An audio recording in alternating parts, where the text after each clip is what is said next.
Hi everyone, welcome back to my channel. Let's finally begin with the man made classes and इसमें हम सारे important topics को cover करने वाले हैं। जिसने भी मेरे वीडियोस को नहीं देखा है, केमिस्ट्री की सारी क्लासेस ऑलरेडी अपलोडेड हैं।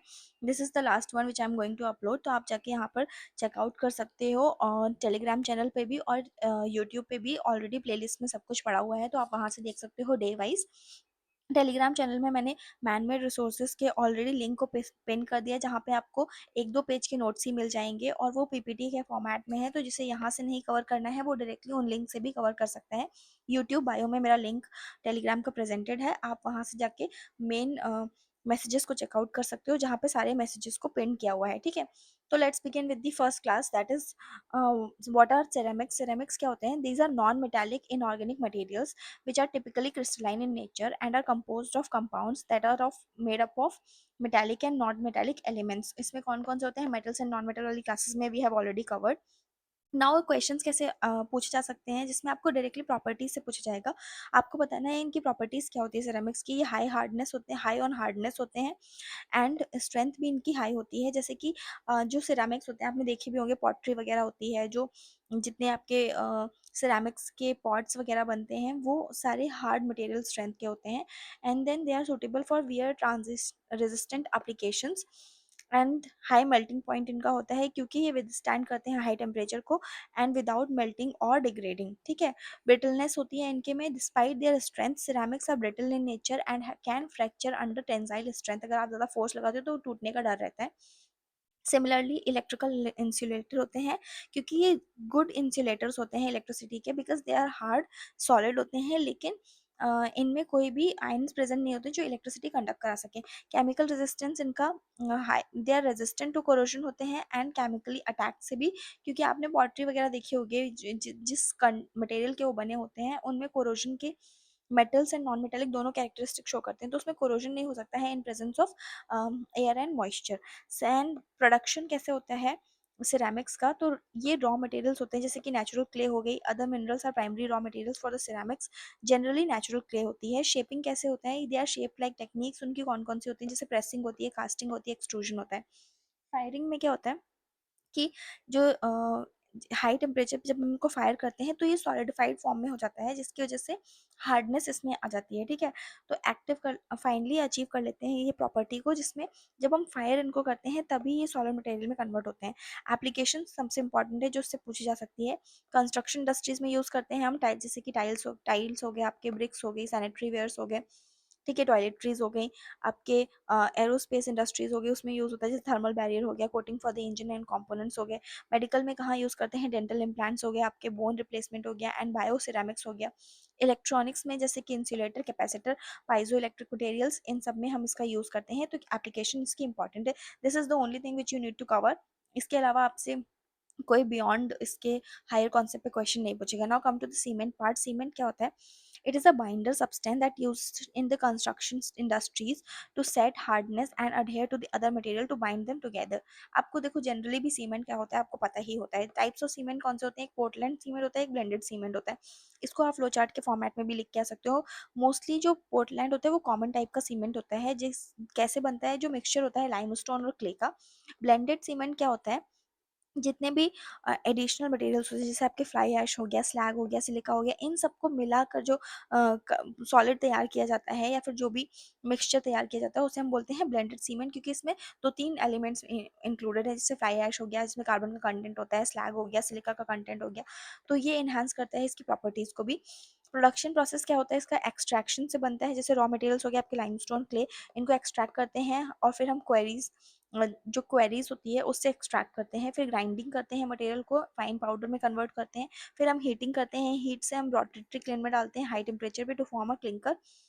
एंड देन ग्राइंडिंग क्लिंकर से क्या करते हैं? हम इसे अगेन हम और ज़्यादा ग्राइंड करते हैं with gypsum to form the cement. Gypsum डालने के बाद ही वो जो क्ले और रॉ मटेरियल हमारा होता है जो लाइमस्टोन और क्ले का बना होता है, उसमें जब हम जिप्सम को मिलाते हैं तभी वो सीमेंट का फॉर्म फॉर्म लेता है। तो ये चीज़ आपको याद करना है। इसका प्रोसेस क्या है? Extraction, grinding, heating and then grinding clinker. Properties इसकी देखिए कहाँ होती है? हाइड्रोलिक सेटिंग में हम इसे यूज़ करते हैं, जिसमें सीमेंट जो होता है वो सेट हो जाता है और हार्डन हो जाता है जब हम उसमें केमिकल रिएक्शन विद वाटर कराते हैं। ड्यूरेबिलिटी इसकी क्या होती है? आपको ये तो कॉमन चीज़ है। स्ट्रेंथ प्रोवाइड करता है, लॉन्जिविटी तो स्ट्रक्चर प्रोवाइड करता है, वर्सटिलिटी इन नेचर होता है, क्योंकि हम इसे किसी भी शेप में किसी भी स्ट्रक्चर में कन्वर्ट कर सकते हैं जब हम इसकी रिएक्शन कराते हैं वाटर के साथ में, ठीक है। नाउ एप्लीकेशन कंस्ट्रक्ट इंडस्ट्रीज में कंक्रीट मोटर्स टोको एंड ग्राउट, इंफ्रास्ट्रक्चर में ब्रिजेस रोड्स डैम्स बिल्डिंग्स, तो बहुत इजी पार्ट है, तो आप यहाँ से देख सकते हो। पोर्सलेन देखिए क्या होता है, it is a type of ceramic material again made up of clay, white translucent apparent and high strength होता है, same high strength and hardness provide करता है, मोर ड्यूरेबल देन सेरामिक्स होता है, ये इसकी खासियत है। नॉन पोरस होता है, रेजिस्टेंट टू वाटर होता है, अब्जॉर्ब करता है, रेजिस्टेंट टू वाटर अब्जॉर्प्शन होता है। थर्मल स्टेबिलिटी क्या होती है, ये स्टैंड करता है हाई टेम्परेचर्स को। एस्थेटिकली अपीलिंग होता है, smooth glossy finish and fine texture होता है। जो आजकल के रेस्टोरेंट्स वगैरह होते हैं वो मोस्टली पोर्सलेन वगैरह से ही टेक्सचर दे के बनाए गए होते हैं। रॉ मटेरियल जैसे कि kaolin a type of clay होती है ये। फेल्सपार इसका फॉर्मूला बताइए, क्वार्ट्ज इसका फॉर्मूला बताइए। शेपिंग में क्या होता है, the mixture is shape to through moulding and casting. Firing कहाँ यूज करते हैं, हाई टेम्परेचर पे जब हम फायर करते हैं to vitrify the material and achieve its characteristic properties. तो ये भी 3 प्रोसेस उसके होते हैं जहाँ से हम पोर्सलिन को बनाते हैं। एप्लीकेशन देखिए कहाँ है, टेबल वेयर हो गया आपके, प्लेट्स हो गई, कप्स हो गए, बोल्स हो गए, सैनिटरी वेयर्स हो गए, toilet sink tiles, decorative art जैसे फिगरीन्स या वासेस, मैंने आपको बताया ना जो आजकल वॉल्स वगैरह हैं वो इसी से बनाई जा रही है। इलेक्ट्रिकल इंसुलेटर होता है, ये हाई वोल्टेज इंसुलेटर्स होते हैं। Now come to glass. Glass की डेफिनेशन देखिए क्या होती है, ये amorphous non crystalline solid material होता है जो कॉमनली किससे बना होता है, सिलिका से, सैंड, सिलिका या सैंड, सोडा से एंड देन लाइम से। इसकी प्रॉपर्टीज क्या होती है, ट्रांसपेरेंट होता है, allows light to pass through, हाँ जी, हार्डनेस होती है, रेजिस्टेंट टू स्क्रैचेस होता है, ब्रिटलनेस होती है, can shatter under impact, chemical stability, resistant to most chemical होता है, ठीक है। इस पे कोई असर नहीं होता है किसी भी केमिकल प्रॉपर्टी का, वो तो आपने देखा भी होगा। जनरली ग्लास को आप कंसिडर कर लो। प्रोडक्शन इसका कैसा होता है, हम मेल्टिंग कराते हैं रॉ मटेरियल्स की इन अ फर्नेस, जिसमें हम फिर शेप करते हैं इसको। मॉल्टन जो ग्लास होता है उसको हम शेप करते हैं कैसे, ब्लोइंग प्रोसेसिंग और ड्राइंग से। ब्लोइंग करते हैं, प्रेसिंग करते हैं, ड्राइंग करते हैं, फिर अनीलिंग होती है। The shaped glass is slowly cooled to relieve internal stresses, ठीक है। हम फिर फाइनली इसको शेप देते हैं, मेल्टिंग होती है, शेपिंग होती है एंड देन अलीनिंग होती है, मतलब जो शेप्ड ग्लास आपने ऑलरेडी बनाया है उसको और आप कूल करते हो, इसे हम बोलते हैं अनीलिंग। टाइप्स कौन से होते हैं, सोडा लाइम ग्लास होता है, जिसमें सबसे कॉमनली यूज्ड ग्लास है ये सोडा लाइम ग्लास, जो हम कहाँ यूज़ करते हैं, विंडोज़ में और बॉटल्स में। बोरोसिलिकेट ग्लास होता है जो रेजिस्टेंस होता है थर्मल शॉक के, एंड हम यूज़ करते हैं इसको लेबोरेटरी ग्लासवेयर में। फिर आपका टेम्पर्ड ग्लास होता है जो स्ट्रेंथेंड बाय कंट्रोल थर्मल और chemical treatments and used in the safety applications. Now applications क्या है ग्लासेस की, कंस्ट्रक्शन में यूज़ होते हैं, हाँ, विंडो डोर फैकेट्स में यूज़ होता है, ऑटोमोबाइल में विंडशील्ड्स और मिरर की तरह यूज़ होता है, कंज्यूमर गुड जैसे बॉटल जार टेबल वेयर कुछ भी आप डाल सकते हो, जो भी आपके डेली वेयर के डेली यूजेज वाले गुड्स होते हैं उनमें कंसिडर कर सकते हो। टेक्नोलॉजीज में आपकी screen for electronic devices, fibre optics, मतलब बहुत वाइडर यूज है, तो इतना ही सफिशिएंट है इसके application types and process.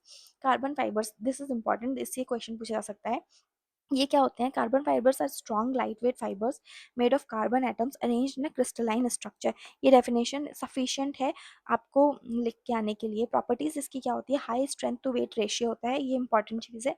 Stronger and lighter than steel होता है, इसीलिए इसका यूज ज़्यादा है क्योंकि स्टील थोड़ा भारी होती है, ठीक है। स्टिफनेस इसमें हाई रिजिडिटी होती है और टेंसाइल स्ट्रेंथ भी इसकी हाई होती है। केमिकल रेजिस्टेंस होता है, रेजिस्टेंस टू कोरोजन होता है, केमिकल अटैक होता है, मतलब सारी पॉजिटिव चीज़ें हैं इसके अंदर। Thermal conductivity good, heat resistant होता है, ठीक है। फिर production process of carbon fibre कैसे बनता है, पॉलीमर प्रिकर्सर होता है, टिपिकली कैसे बनता है, जैसे हम ये जो PAN होता है या पिच होता है, पॉली एक्रोनाइट्राइल, जो ये मैंने आपको इसमें 2023 में ये क्वेश्चन भी पूछा गया है इससे रिलेटेड। पॉली एक्रिलोनाइट्राइल जो होता है या पिच होता है ये उससे बना होता है, ठीक है। तो आपसे क्वेश्चन भी पूछा जा सकता है कि कार्बन फाइबर्स किससे जनरली बना होता है, तो आपको PAN याद रखना है। स्टेबलाइजेशन होता है, the precursor fibers are heated into a air to stabilize the molecular structure, and then carbonization होता है जिसमें जो stabilized fiber होता है उसको further heat करते हैं in an inert atmosphere and convert them into a carbon। then surface treatment लेते हैं जिसमें हम enhance करते हैं इसकी bonding को with matrix material, और फिर हम इसकी sizing करते हैं और protective coating is applied to the fiber, ठीक है। एप्लीकेशन इसकी कहाँ है, एरोस्पेस स्पेस इंडस्ट्रीज में, जैसे कि उसके कंपोनेंट्स बनाने में, सैटेलाइट स्ट्रक्चरिंग में, ऑटोमोबाइल इंडस्ट्रीज में, ऑटोमेटिव्स में, कहाँ high performance in the sports car and structural parts उसके बनाने में यूज़ होते हैं। स्पोर्ट्स इक्विपमेंट में जैसे बाइसिकल हो गया, टेनिस रैकेट हो गया, आपका गोल्फ क्लब हो गया, यहाँ पे यूज़ होता है। इंडस्ट्रियल में कहाँ पे, प्रेशर वेसल्स एंड टरबाइन और ब्लेड्स, इन सब में यूज़ करते हैं। नाउ फाइबर, फाइबर क्या होता है? These are long thin strand material used in the production of textile and the composites. इसमें हम फाइबर्स का यूज़ करते हैं। अब कितने टाइप के होते हैं? एक तो नेचुरल होता है, सिंथेटिक होता है, इससे क्वेश्चन बना था लास्ट ईयर भी। जो नेचुरल फाइबर्स होते हैं वो प्लांट से डिराइव होते हैं, जैसे कॉटन से या फ्लैक्स सीड से। एनिमल में से वूल में और सिल्क में और आपके जो मिनरल्स होते हैं वो एस्बेस्टॉस से मिलते हैं। सिंथेटिक फाइबर्स क्या होते हैं? जो मैन मेड फाइबर्स होते हैं, जो प्रोड्यूस होते हैं पेट्रोकेमिकल से, जैसे नाइनॉल आपका हो गया, ये क्वेश्चन बना था आपका। सिंथेटिक फाइबर कौन से होते हैं? पॉलिएस्टर हो गया, एक्रिलिक हो गया, तो ये सारे आपके टाइप्स ऑफ फाइबर में आते हैं, सिंथेटिक वन। ठीक है। प्रॉपर्टीज क्या है इसकी? स्ट्रेंथ कैसी होती है? एबिलिटी टू विदस्टैंड टेंशन, हाँ जी। इलास्टिसिटी होती है, स्ट्रेच कर सकते हैं, रिटर्न टू ओरिजिनल शेप भी हो सकता है इसका। Durability, resistant to wear and tear होते हैं। एंड अब्जॉर्बेंसी, कितना है मॉइस्चर को क्या अब्जॉर्ब कर पाते हैं, ये उसकी प्रॉपर्टीज होती हैं। नाउ प्रोडक्शन प्रोसेस कैसे होता है इसका? स्पिनिंग करते हैं, जो भी हमारा रॉ मटेरियल होता है उसको हम यार्न्स में कन्वर्ट करते हैं, थ्रेड्स वगैरह में। वीविंग और नेटिंग होती है, जो कन्वर्टेड हमारा यार्न होता है उसे हम फैब्रिक्स में कन्वर्ट करते हैं वीविंग और नेटिंग से। फिर फिनिशिंग देते हैं, जो भी फैब्रिक होता है उसे और इन्हांस करते हैं प्रॉपर्टीज को। कटिंग होती है, थ्रेड्स रिमूवल होता है, जो फाइनल टचेस होता है उसे फिनिशिंग बोलते हैं। इसकी एप्लीकेशन टेक्सटाइल इंडस्ट्री में लार्ज स्केल पे हो रहा है, जैसे क्लोथिंग इंडस्ट्रीज में हो गया आपका, अपहोल्स्ट्री में हो गया, कारपेट्स फॉर्मेशन में हो गया, जो भी आप क्लोथिंग फाइबर से कंसिडर कर सकते हो वो हो गया। कॉम्पोजिट्स में कहाँ है? Reinforcement of material in construction, इसमें भी हम फाइबर्स का यूज़ कर रहे हैं। ऑटोमेटिक पार्ट्स में हम यूज़ कर रहे हैं, मेडिकल में स्ट्रक्चर्स को बनाने में या बैंडेजेस को बनाने में, आपके इम्प्लांट्स को बनाने में, ये सब में हम इसका यूज़ कर रहे हैं। नाउ कम टू प्लास्टिक, इससे भी क्वेश्चन पूछा गया है कि प्लास्टिक क्या होता है? These are synthetic materials made from the polymers. Important part है, पॉलीमर्स आपको पढ़ना पड़ेगा। These are long chain molecules. And types of plastic क्या होते हैं? एक तो थर्मोप्लास्टिक होता है, एक थर्मोसेटिंग प्लास्टिक होता है। थर्मोप्लास्टिक्स जो होते हैं वो can be melted in reshaped into multiple times, जैसे पॉलीथीन हो गया, पॉलीप्रोपाइलिन हो गया, पॉलीस्टाइरीन हो गया, ये आपके थर्मोप्लास्टिक है। ये क्वेश्चन पूछा जाता है, इसके एग्जांपल्स क्या क्या हैं? आपसे पूछ लेंगे कि ये थर्मोसेटिंग है, थर्मोप्लास्टिक है, तो याद रखिएगा पॉलीथाइलिन हो गया, पॉलीप्रोपाइलिन हो गया, या पॉलीस्टाइरीन हो गया, ये आपके थर्मोप्लास्टिक्स होते हैं जिसको हम मल्टीपल टाइम रीशेप कर सकते हैं। इसीलिए इसे बोलते हैं कि अच्छा नहीं होता है। थर्मोसेटिंग प्लास्टिक में क्या होता है? ये हार्डन होता है permanently after being shaped and can not be remelted, इसको दोबारा से रीमेल्ट नहीं कर सकते हो आप। इसको एक बार ही सेट हो गया, थर्मोसेटिंग से मतलब एक बार ही वो प्लास्टिक सेट हो गया। इसके एग्जांपल्स हैं आपके इपॉक्सी, फिनोलिक रेजिन एक्सेट्रा। ठीक है। इसकी प्रॉपर्टीज क्या है? वर्सिलिटी इन नेचर होता है, moulded into various shapes and forms, जो हमने ऊपर देख लिया। लाइट वेट होते हैं, हाँ। डेंस डेंस मटेरियल्स मेटल से बने हुए होते हैं। ड्यूरेबिलिटी इसकी, रेजिस्टेंट टू कोरोजन होते हैं, केमिकल रिएक्शन नहीं करते हैं। कंडक्ट, इंसुलेटर होते हैं, good electrical and thermal insulators होते हैं। ठीक है। प्लास्टिक्स में भी वैसे भी हाँ, कहाँ ही हो पाएगा। प्रोडक्शन प्रोसेस ऑफ प्लास्टिक क्या होता है? पॉलीमराइजेशन होते हैं, मल्टीपल चेन्स फॉर्म करते हैं। Chemical process combine to form monomers to form polymers, एक चेन को मल्टीपल चेन्स में कन्वर्ट करते हैं, उसे हम बोलते हैं उसके पॉलीमर्स। मोल्डिंग हम करते हैं, फिर shaping plastic into a injection moulding, blow moulding and extrusion. And then additives add करते हैं, जैसे adding stabilisers, plasticisers and colourant to enhance the property. Final जो रॉ मटेरियल है उसमें उसके फर्दर ब्यूटिफिकेशन के लिए हम उसमें एडिटिव्स को ऐड करते हैं। नाउ एप्लीकेशन पार्ट इसका कहाँ है? पैकेजिंग इंडस्ट्री में, बॉटल, कंटेनर एंड फिल्स में, कंस्ट्रक्शन में, जैसे पाइप्स को बना रहे हैं हम, इंसुलेशन को कर रहे हैं, इंसुलेटर्स या इंसुलेटिंग मटेरियल्स को बना रहे हैं, फिटिंग्स में यूज़ कर रहे हैं। ऑटोमोबाइल में इंटीरियर कंपोनेंट, बम्पर्स, डैशबोर्ड्स, इन सब में यूज़ कर रहे हैं। कंज्यूमर गुड्स जैसे टॉयज हो गया, हाउस होल्ड आइटम्स हो गया, इलेक्ट्रॉनिक कास्टिंग हो गई, इन सब में भी हम इसका यूज़ करते हैं। Now come to the very important part, that is polymers. इससे क्वेश्चन पूछा गया है, these are what are polymers? These are large molecules composed of repeating structural units called monomers. एक ही मोनोमर जो बार बार रिपीट हो जाए उसे हम पॉलीमर बोलते हैं। Connected by a covalent bond, important, the study of polymer is crucial in various studies या वेरियस फील्ड्स, क्योंकि आजकल पॉलीमर का यूज़ बहुत ज़्यादा है। मटेरियल साइंसेज में यूज़ कर रहे हैं, केमिस्ट्री में यूज़ कर रहे हैं, बायोलॉजी में यूज़ कर रहे हैं, मतलब डाइवर्स एप्लीकेशन एंड प्रॉपर्टीज हैं इसकी across different subject matters. Classify कैसे करते हैं हम पॉलीमर को? सोर्स पे, स्ट्रक्चर पे, मोड ऑफ पॉलीमराइजेशन पे, मॉलिक्यूलर फोर्सेस पे, इन सब क्लासिफिकेशन के बेसिस पे हम करते हैं। आप टेबल फॉर्मेट में इसको बना के लिख के भी आ सकते हो। Now classification based on the natural polymers, कौन कौन से हैं जो नेचुरल प्लांट से या फिर एनिमल से डिराइव होते हैं, जो हमने ऊपर देखा था। ठीक है। वुल से या किसी से भी तो वो जो नेचुरली अकरिंग इन नेचर है, उनको हम बोलते हैं नेचुरल पॉलीमर्स, जिसमें आपके एग्जांपल्स हैं। प्रोटीन में जो आता है वो सिल्क एंड वूल हो गया। पॉलीसेकेराइड जो होते हैं आपको सेल्यूलोज और स्टार्च हो गए। और नेचुरल रबर भी है, इसको एक एग्जांपल भी है, वो आप मुझे बताइए लिखकर। सिंथेटिक पॉलीमर्स क्या होते हैं? मैन मेड पॉलीमर्स, वो जो बनाए गए, मैन मेड मतलब ह्यूमन बींग्स के द्वारा जो बनाए गए हैं थ्रू अ केमिकल प्रोसेस, उनको हम बोलते हैं सिंथेसाइज करना, या सिंथेटिक पॉलीमर्स होते हैं वो। जैसे आपके पॉलीथीन हो गया, पॉलीविनाइल क्लोराइड हो गया, इसकी आपकी बॉटल्स बनती हैं। पॉलीस्टाइरिन हो गया, जिसके आपके रबर बैंड्स वगैरह बनते हैं, ठीक है। सेमी सिंथेटिक पॉलीमर्स भी एक टाइप का होता है, जो नेचुरल पॉलीमर तो होता है लेकिन उसे केमिकल मॉडिफिकेशन कराया जाता है, ठीक है। जैसे सेल्यूलोज एसीटेट हो गया, वल्केनाइज्ड रबर हो गया, ये आपके सेमी सिंथेटिक पॉलीमर्स होते हैं। Now classification based on the structure, अभी तो हमने उसको नेचुरल अकरिंग में करा, अब हम बेस्ड ऑन उसके स्ट्रक्चर बताते हैं। लीनियर पॉलीमर्स होते हैं, ब्रांच पॉलीमर्स होते हैं, क्रॉस लिंक्ड पॉलीमर्स होते हैं, ठीक है। लीनियर पॉलीमर्स में आपके क्या होते हैं, जो कंसिस्ट करते हैं लॉन्ग और स्ट्रेट चेन ऑफ मोनोमर्स एक ही लाइन में, ठीक है। जिसमें आपके एग्जांपल्स हो गए polyethylene and polyvinyl chloride. Branch polymers क्या हो गया, जिनकी साइड चेन्स भी होती है, मतलब ब्रांचिंग तो होती है, उनकी साइड चेन में भी ब्रांचेस चलती है अलग ऑफ द मेन चेन। जैसे आपकी मेन चेन ये है, यहाँ पर भी ब्रांचिंग हो रही है, ठीक है। इसके एग्जाम्पल्स आपके कौन से हैं? लो डेंसिटी पॉलिथीन, एलडीपी से बोलते हैं। अमाइलोपेक्टिन भी इसके एग्जाम्पल हैं। क्रॉस लिंक पॉलीमर्स क्या होते हैं? चेन्स जो इंटरकनेक्ट करती हैं कोवेलेंट बॉन्ड से एंड फॉर्म करती हैं न्यू स्ट्रक्चर, ठीक है। उसे हम बोलते हैं क्रॉस लिंक चेन या क्रॉस लिंक पॉलीमर, जिसके एग्जांपल्स हैं आपके वल्कनाइज्ड रिवर एंड बेकलाइट, सबसे important example. Now classification based on the mode of polymerisation, इसमें कौन कौन से आते हैं? आपके एडिशनल पॉलीमर्स आते हैं, जिसमें जो कैसे बनते हैं, they are formed by the addition of monomers with double और ट्रिपल बॉन्ड, ये याद रखिएगा। इसके एग्जांपल आपके पॉलीथाइलिन एंड पॉलीप्रोपाइलिन हो गए। अब कंडेंसेट पॉलीमर्स क्या होते हैं? अभी तो हमने एडिटिव एडिशन वाला पढ़ा, अब हमें कंडेंसेशन वाला पढ़ना है। ये कैसे बनते हैं? जब मोनोमर्स को हम एलिमिनेट करते हैं स्मॉल मॉलिक्यूल्स जैसे कि वाटर, अमोनिया या मेथनॉल से, ठीक है। जब हम इसको एलिमिनेशन करते हैं इन सारे प्रोसेस से, तो उसे हम बोलते हैं कंडेंसेशन पॉलीमर्स, जिसके एग्जांपल्स हैं nylon and polyester. Classification based on the molecular forces, ये कौन से होते हैं? Example elastomers, fibres, thermoplastics and thermosetting polymers. Thermosetting thermoplastic हमने ऑलरेडी पढ़ लिया, फाइबर भी हम पढ़ चुके हैं। इलास्टोमर क्या होता है? इनमें वीक इंटरमोलिकुलर फोर्सेस होते हैं जो अलाउ करते हैं stretching and regaining the shape. Elasticity होती है इसके अंदर, जिसमें नेचुरल रबर एंड नियोप्रीन आता है आपका।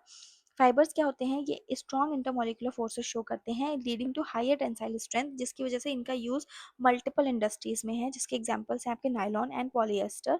थर्मोप्लास्टिक तो हमने पढ़ ही लिया है, can be melted and reshaped into multiple times. पॉलीथाइल पॉलीथीन हो गया आपका, पॉलीविनाइल क्लोराइड हो गया।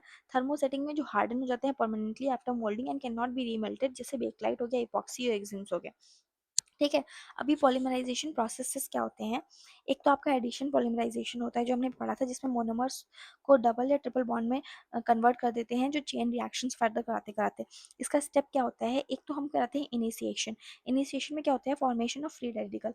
फिर होता है आपका प्रोपोगेशन, फ्री रेडिकल्स रिएक्ट करता है जब मोनोमर्स के साथ में, तो फॉर्म करता है एक ग्रोइंग चेन को। फिर टर्मिनेशन होता है, जिसमें रिएक्शन एंड हो जाती है जब दो फ्री रेडिकल्स कंबाइन हो जाते हैं, ठीक है। इसके एग्जाम्पल देखिए, पॉलीइथाइलिन में इथाइलिन आपने पॉलीथाइलिन में कन्वर्ट किया, तो चेन कंटिन्यूसली फ्लो फॉलो करती रहेगी, ठीक है। जिसमें मल्टीपल चेन्स का एडिशन होता चला जाएगा, उन्हें हम बोलते हैं पॉलीथाइलिन। पॉलीविनाइल क्लोराइड में क्या होगा? जो विनाइल क्लोराइड है उसका रिपीटेटिव चेन होता चला जाएगा, उसे हम बोलते हैं पॉलीविनाइल क्लोराइड, ठीक है। अभी कंडेंसेशन पॉलीमराइजेशन क्या होता है? Monomers with the functional group react with the elimination of small molecule, जैसे कि formation of dimer, chain growth या पॉलीमर फॉर्मेशन। इनमें से कुछ भी, जैसे नाइलॉन 66 है, तो हेक्सामिथाइलिन डाइमीन है, उसको जब हम रिएक्ट कराते हैं एडिपिक एसिड के साथ में, तो हमें नाइलॉन 66 प्लस H2O मिलता है, जिसमें वाटर रिमूवल हो जाता है। सिमिलरली यहाँ पे हमने बताया फंक्शनल ग्रुप के साथ रिएक्ट कराते हैं और वाटर या कोई भी स्मॉल मॉलिक्यूल को एलिमिनेट कर देते हैं, ठीक है। इसकी एग्जाम्पल याद रखिएगा, ये एज इट इज फॉर्मूला बहुत बार पूछा जो जा चुका है बाकी के एग्जाम्स में। हेक्सामिथाइल अमाइनिन, इसको डायमाइन बोलते हैं इसको। देखिए हेक्सामिथाइल मतलब सेक्स मिथाइल है, और यहाँ पे अमीन दो अटैच्ड है, इसीलिए डायमीन हो गया। एडिपिक एसिड आपका कौन सा होता है? CH2 होल ट्वाइस, इसमें दो CH2 के ग्रुप लगे हुए हैं, और फोर आपके मिथाइल के ग्रुप लगे हुए हैं, दो COH के ग्रुप लगे हुए हैं, इसीलिए नाइलॉन 66 हो गया और एक वाटर का रिमूवल हो गया। अभी पॉलीस्टाइलिन पॉलीएस्टर क्या होता है? इसे हम टेरलिन भी बोलते हैं, ये भी पूछा जा चुका है या इस बार भी पूछा जा सकता है। जिसमें आपका इथाइलिन ग्लाइकॉल होता है, जिसमें CH2 OH के दो ग्रुप लगे हुए हैं। फिर इसको हम रिएक्ट कराते हैं टेरेप्थिलिक एसिड के साथ में। टेरेप्थिलिक एसिड का भी फॉर्मूला पूछा जा चुका है, C6H4 और डबल OH, COOH के दो C6 मतलब COOH दो बार लगा होता है, और इसको जब हम रिएक्ट करते हैं एक दूसरे के साथ में, तो इसमें से वाटर का रिमूवल हो जाता है और आपका पॉलीएस्टर बन जाता है, ठीक है। अभी प्रॉपर्टीज एंड एप्लीकेशन क्या है, ये इंपॉर्टेंट पार्ट है, ये याद रखिएगा for the polymer section. Complete structure retention, जैसे कि आपके पीई पीवीसी या अभी हम आगे पढ़ेंगे बेकलाइट वगैरह जो भी हैं उसके एप्लीकेशंस तो हमने ऊपर पढ़ लिए। अभी कोपॉलीमर्स क्या होते हैं, प्रॉपर्टीज और एप्लीकेशन जो पर्टिकुलरली मैंने आपको ऊपर दी गई हैं हर एक की, पॉलीथाइलिन की, पॉलीविनाइल क्लोराइड की, पॉलीस्टाइलिन की, तो वो आप ऊपर से ऑलरेडी पढ़ते हुए आ रहे हो। बेकलाइट क्या होता है, पॉलीस्टर क्या होता है। अभी कोपॉलीमर्स क्या होते हैं, इससे भी क्वेश्चन पूछा गया है। जब दो या दो से ज्यादा डिफरेंट मोनोमर्स अटैच होते हैं तो उसे हम बोलते हैं कोपॉलीमर्स, मल्टीपल पॉलीमर्स का अटैचमेंट, ठीक है।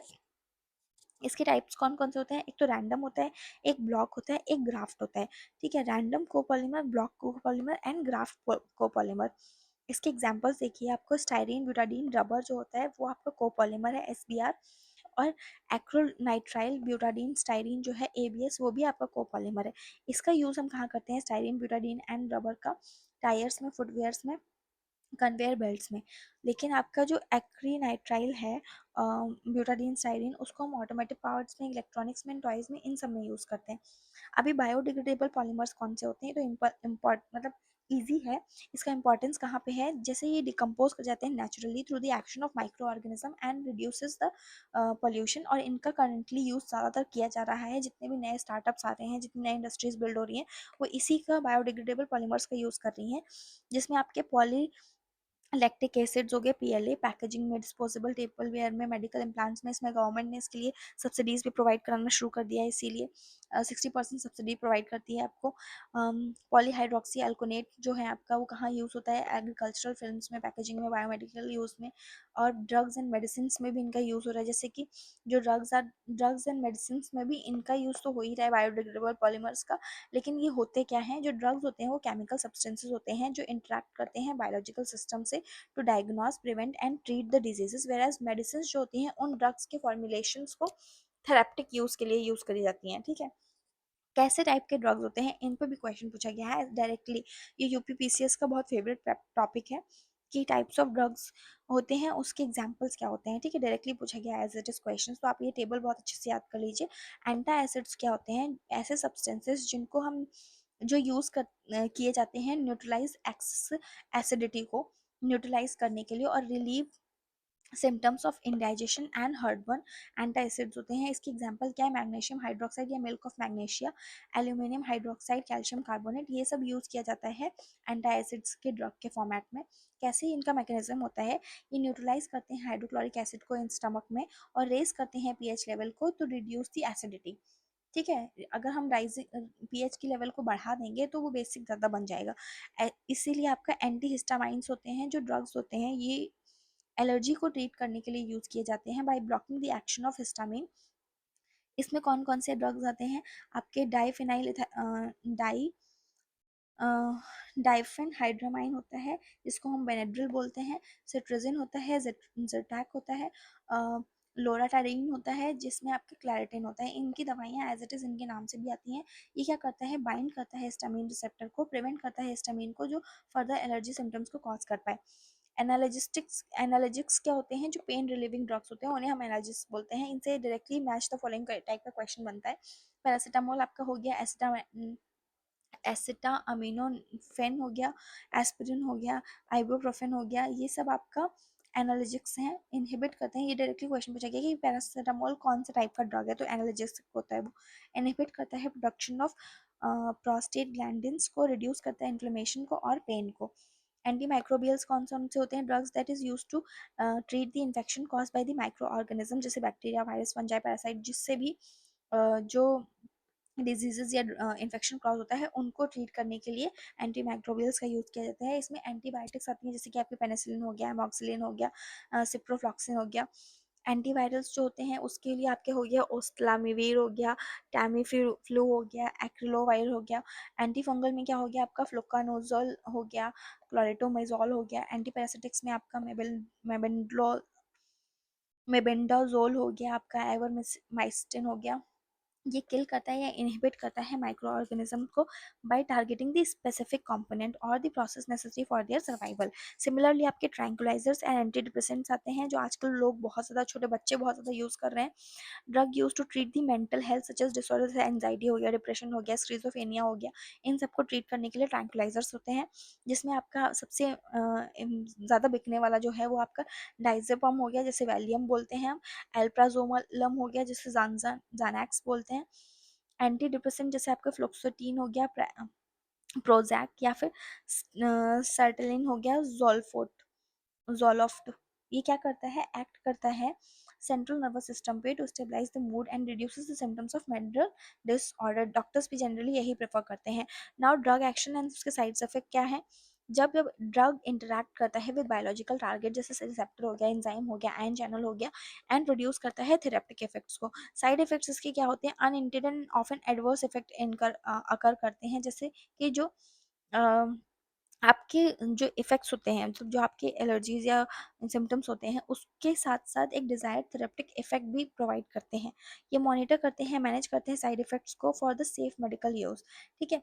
Now come to food additives. इससे भी क्वेश्चन पूछा जाता है, फूड एडिटिव्स होते क्या हैं? ये ऐसे केमिकल सब्सटेंसेस होते हैं, जब हम फूड को ऐड करते हैं, उसकी शेल्फ लाइफ को इंक्रीज़ करने के लिए जितने भी आजकल के आप नए-नए प्रोडक्ट्स देख रहे हो, जो जैसे अगर कोई शार्क टैंक वगैरह के वीडियोस देखता है या नए नए स्टार्टअप्स को देखता है, उसमें जो भी नया चीज़ बन रहा है, जैसे प्रोबायोटिक्स वगैरह को ऐड किया जा रहा है, हेल्दी फूड को बनाया जा रहा है, उन सब में इन सारे फूड एडिटिव्स का यूज़ होता है, जिसमें हम शेल्फ लाइफ उसकी इंक्रीज़ करते हैं, टेस्ट उसका इंक्रीज़ करते हैं। अमूल बहुत लार्ज स्केल पे प्रोबायोटिक्स के मिल्क को प्रोड्यूस कर रहा है, प्रोबायोटिक छाछ प्रोड्यूस कर रहा है, तो आप ये सब देख सकते हो, उनका टेक्सचर एंड अपीयरेंस को भी चेंज करता है। कौन कौन से टाइप के फूड एडिटिव्स होते हैं, जैसे एक प्रिजर्वेटिव्स होते हैं आपके, जो सब्सटेंसेस हम ऐड करते हैं फूड में to prevent spoilage by inhibiting the growth of microorganism, directly stop कर देते हैं। जिसमें आपके सोडियम बेंजोएट आता है, पोटेशियम सॉल्वेट आता है, एंड कैल्शियम प्रोपियोनेट आता है। ना उसमें मैकेनिज्म क्या होती है, हम क्रिएट करते हैं इन्वायरमेंट में ऐसे माइक्रोबियल इन्वायरमेंट को, ऐसा माइक्रोबियल इन्वायरमेंट क्रिएट करते हैं जो इनहिबिट करता है फर्दर ग्रोथ को और एक्सटेंड करता है फूड की शेल्फ लाइफ को। एंटीऑक्सीडेंट्स वो सब्सटेंसेस होते हैं जो प्रिवेंट करते हैं ऑक्सीडेशन को and spoilage of food by neutralising the free radicals.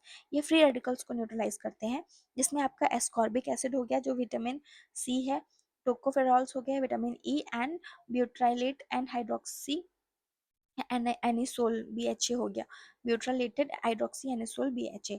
ये डोनेट करता है इलेक्ट्रॉन्स को to free radicals and prevent करता है ऑक्सीडेशन को to damage the food. Sweeteners आपके कौन कौन से यूज़ हो रहे हैं, ये एग्जांपल देख लीजिए, अस्पार्टेन हो गया, सैक्रेन हो गया, सुक्रोज हो गया, स्टीविया हो गया। ये बहुत ज़्यादा आजकल के टाइम पे बहुत ज़्यादा इसका यूज़ हो रहा है। इसके तो साइड इफेक्ट्स भी हैं, लेकिन स्टीविया बहुत सारे प्रोडक्ट्स में यूज़ कर रहे हैं, जिसमें हम शुगर के कंटेंट को कट डाउन कर रहे हैं। Substances use to impart the sweetness to food without calorific value of sugar, जिस जो एक्टिवेट कर देता है स्वीट टेस्ट के रिसेप्टर्स को on the tongue and provide करता है sweetness with fewer and no calories. इसीलिए इन सारे स्वीटनर्स का आजकल ज़्यादा यूज़ हो रहा है। फ्लेवर इन्हेंसर्स तो जनरली सभी लोग हमेशा से यूज़ करते हुए आए हैं, जिसमें आपके सब्सटेंसेस जो इन्हांस करते हैं एग्जिस्टिंग फ्लेवर ऑफ फूड को without contributing the flavour of their own, जिसमें आपके मोनोसोडियम ग्लूटामेट हो गया, इंसोनेट हो गया, एंड आपका ग्वानिलेट हो गया। ठीक है, ये इंक्रीज करते हैं सेंसिटिविटी को to taste receptors to savoury flavours the making and food making flavour. फिर आपके हो गया कलरेंट, जिसमें आपका सब्सटेंसेस वो सब्सटेंसेस जो ऐड करते हैं, एक सेकेंड, ठीक है। कलरेंट आपके substances added to food to improve the appearance, जैसे कि आपके कैरोटीनॉइड्स हो गए, क्लोरोफिल्स हो गए। कैरोटीनॉइड्स और क्लोरोफिल्स जनरली कलरेंट की तरह यूज भी किया जाता है, एंड ये अब्जॉर्ब एंड रिफ्लेक्ट करते हैं डिफरेंट वेवलेंथ्स को and light imparting the colour due to food. इसमें एग्जांपल्स आप देख लीजिए, जो नेचुरल है वो तो आपके carotenoid and chlorophyll and anthocyanin हो गए। एंथ्रोसाइनिन किस में मिलता है, रेड कलर किस चीज़ को प्रोवाइड करता है, सिंथेटिक में आपके टाट्राजीन हो गया, सनसेट येलो हो गया, एलोरा रेड हो गया, ये मैन मेड है।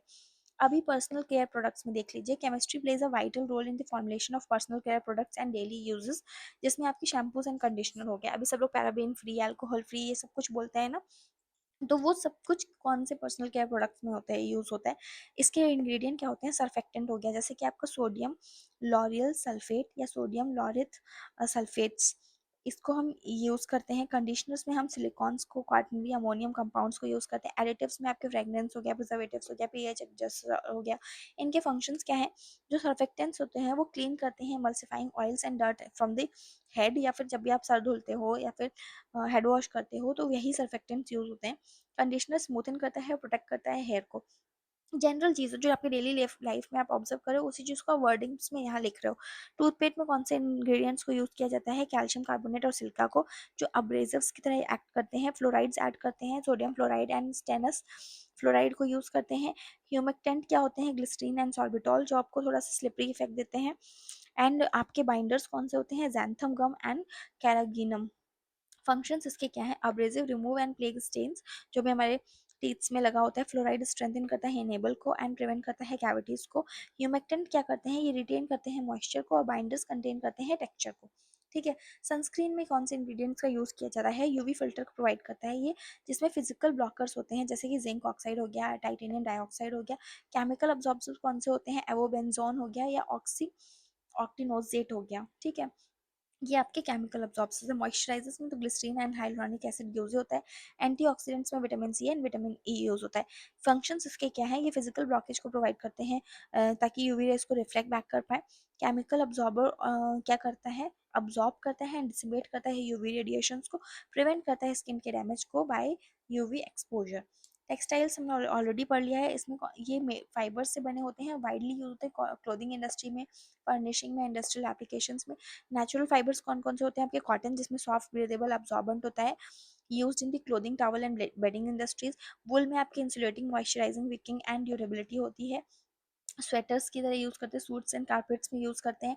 सिल्क आपका स्मूथ, लक्सरियस एंड स्ट्रॉन्ग होता है। लग्जरी इन लग्जरी गारमेंट्स होता है एंड आप होलिस्टरली प्रोवाइड करता है। सिंथेटिक फाइबर्स में आपके पॉलिएस्टर्स हो गए, नायलॉन हो गए। इसकी पॉलिएस्टर की ड्यूरेबिलिटी होती है, रिंकल रेजिस्टेंस होता है, क्विक ड्राइंग होते हैं। ये सारे यही टर्म्स एज इट इज हमारे से पूछ चुका है। यूज इन क्लोथिंग आप होलिस्ट्री होते हैं, इंडस्ट्रियल फैब्रिक होते हैं, नाइग्लॉग स्टॉक होता है, इलास्टिक होता है, एब्रेजन रेजिस्टेंस होता है। Use in hosiery and ropes and आपका आउटडोर वियर्स के लिए भी हम यूज करते हैं। एक्रिलिक में आपका सॉफ्ट, लाइट वेट, वार्म होता है। Use in sweaters, blankets and carpets, क्योंकि ये रिफ्लेक्ट नहीं करता है। ठीक है। ब्लेंडर फाइबर्स में क्या हो गया? ब्लेंडेड फाइबर्स जो क्या होते हैं? पॉलीकॉटन्स होते हैं एंड वुड एक्रिलिक्स होते हैं। पॉलीकॉटन जैसे कि blend of polyester cotton combine to strength wrinkle resistance of polyesters with comfort breathability of cotton. Wool acrylic में आपको blend of wool acrylic combine warm and softness with durability and ease to care and acrylic. Now questions किस तरीके के पूछे जाते हैं आपसे descriptive में? ये पॉलीमर्स क्या होते हैं? एक्सप्लेन करिए कि why plastics are classified as synthetic polymers, and दो प्रॉपर्टीज बताइए प्लास्टिक की that can be useful in daily life, and one environmental problems associated with this. आपने सिंपल डिफाइन कर दिया कि मॉडर्न लाइफ में मैनमेड मटेरियल्स जैसे कि प्लास्टिक्स और इन सब का क्या इंपॉर्टेंट रोल है, और ये किससे बने होते हैं। पॉलीमर्स एग्जैक्टली होते क्या है, उसकी डेफिनेशन आपने 2 वर्ड में दी। क्यों प्लास्टिक सिंथेटिक पॉलीमर्स उनको बोला जाता है, आपने वो बताया 2 लाइन्स में। ठीक है। उसके आपने एग्जाम्पल्स भी ले दिए, चेन में, नॉन चेन में, जो भी आप देना चाहो। इतना ज़्यादा देने की जरूरत नहीं है, 2-3 आप एग्जाम्पल्स इसमें से दे सकते हो। 2 यूजफुल प्रॉपर्टीज दी, लाइट वेट होते हैं, ड्यूरेबिलिटी होती है, नॉन रिएक्टिव होते हैं, वाटर प्रूफ होते हैं। एनवायरमेंटल प्रॉब्लम आपने बता दी कि प्लास्टिक्स नॉन बायोडिग्रेडेबल होते हैं, इसीलिए सॉइल एंड वाटर पोल्यूशन को हार्म करते हैं। अम, इस वजह से हम इनको यूज़ नहीं करते हैं, हम उसकी जगह पे बायोडिग्रेडेबल पॉलीमर्स का यूज़ करना चाहते हैं। और कंक्लूजन में भी आप एक कंसर्न को मिटिगेट करने के लिए सोल्यूशन बेस्ड अप्रोच दोगे। ठीक है। सिमिलरली हिंदी वाले आप यहाँ से देख सकते हो कि क्या क्या यूज़ होता है। वही चीज़ को हिंदी में ऑलरेडी लिखा हुआ है, हल्के एंड टिकाऊ, मतलब बहुत सिंपल लैंग्वेज में।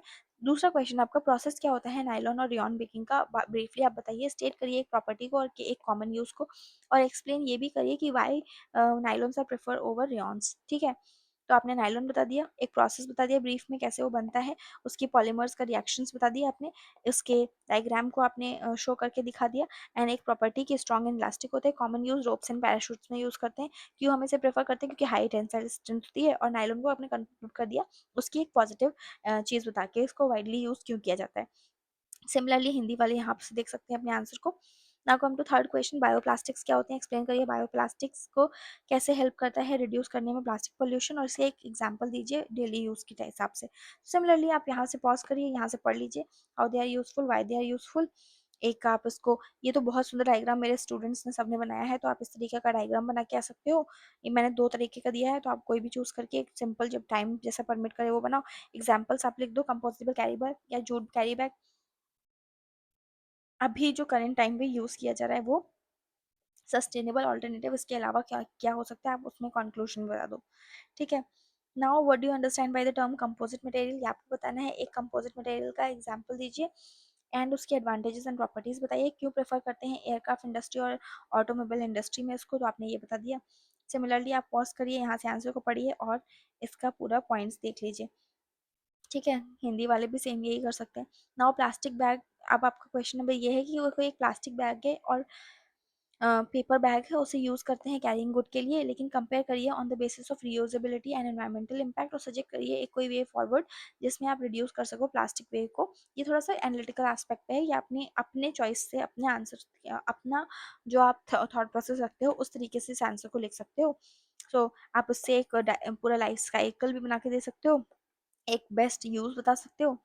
Now this is now case study based questions देखो किस तरीके के पूछे जाते हैं कि एक स्टूडेंट नोटिस करता है कि उसके पास जो वाटर बॉटल है वो प्लास्टिक की बनी हुई है और वो ब्रिटल एंड क्रैक हो जाती है after some month of use due to sun in presence of sun. ठीक है, उसकी प्रॉपर्टीज क्या है, प्लास्टिक क्यों कॉज करता है, डिग्रेड क्यों हो जाता है सन के प्रेजेंट में, why does brittle cracking occurs, ऐसा क्यों होता है, सजेस्ट करिए एक मेथड जिससे आप बचा सकते हो उस बॉटल को from damaging from the UV rays, and name करो उस प्लास्टिक एडिटिव का जो हेल्प करेगी इसके प्रोटेक्शन में। कितना मतलब होलिस्टिक क्वेश्चन था जिसमें आपको सारे डायमेंशंस को टैकल करना था। इस पूरे चैप्टर का क्रक्स है ये केस स्टडी। तो आप यहाँ से देख लीजिए। ठीक है, कौन सा एडिटिव यूज़ करेंगे, कैसे यूज़ करेंगे, उसके एग्जाम्पल्स और उसके डायग्राम को कैसे प्रेजेंट करोगे। सिमिलरली एक और केस स्टडी है जिसमें आपको कंपेयर करना है सिंगल यूज प्लास्टिक स्ट्रॉस को with biodegradable alternatives made from plant starch. अब बताना है आपको कौन सा एग्जाम्पल है, कौन सा मटेरियल है, कौन से ऑल्टरनेटिव्स होते हैं, कैसे उसे क्लासीफाई करेंगे, कैसे इन्वायरमेंट में रिड्यूस करेंगे हम हार्म को, और कन्वेंशनल प्लास्टिक्स से कंपेयर करके बताइए क्या होता है जब हम प्लांट बेस्ड स्ट्रॉस को यूज़ करते हैं और डंप करते हैं लैंडफिल में। और एक और चैलेंज बताइए जो बायोडिग्रेडेबल स्ट्रॉस से रिलेटेड है, क्योंकि स्ट्रॉस मैंने इसलिए कंसिडर किया था क्योंकि करंट यूज़ में वेरी लार्ज इम्पैक्ट है इसका, very relevant to the current scenario है। सोसाइटल इम्पैक्ट्स को ज़्यादा, सबसे ज़्यादा आप देखोगे जो जो रीयूजेबल मटेरियल्स हैं, जो आपके बायोडिग्रेडेबल मटेरियल्स नहीं है, जैसे प्लास्टिक के दावत वगैरह होती है उसमें प्लास्टिक की प्लेट्स हो गई, प्लास्टिक की कटोरियाँ हो गई, इन सब का जो डेली रेलेवेंस है उससे रिलेटेड आपको क्वेश्चन देखने के लिए मिल सकते हैं। तो ये उसका एक एग्जाम्पल था।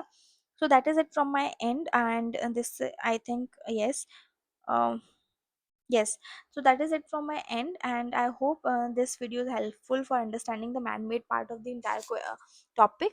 और अगर इसको और डिटेल में आपको पढ़ना है या फिर इससे रिलेटेड प्रॉपर पेजेस के नोट्स चाहिए तो उसके लिए ऑलरेडी लिंक मेरे टेलीग्राम चैनल पे प्रेजेंट है, तो please go and join that Telegram channel, तो आपको होलिस्टिकली मिल जाएगा। और मैं कंपाइल करके इन सारे वीडियोज़ को भी जल्दी पोस्ट करने वाली हूँ। Now we will be covering with the bio part, entire chemistry part is already done, so please subscribe to my channel.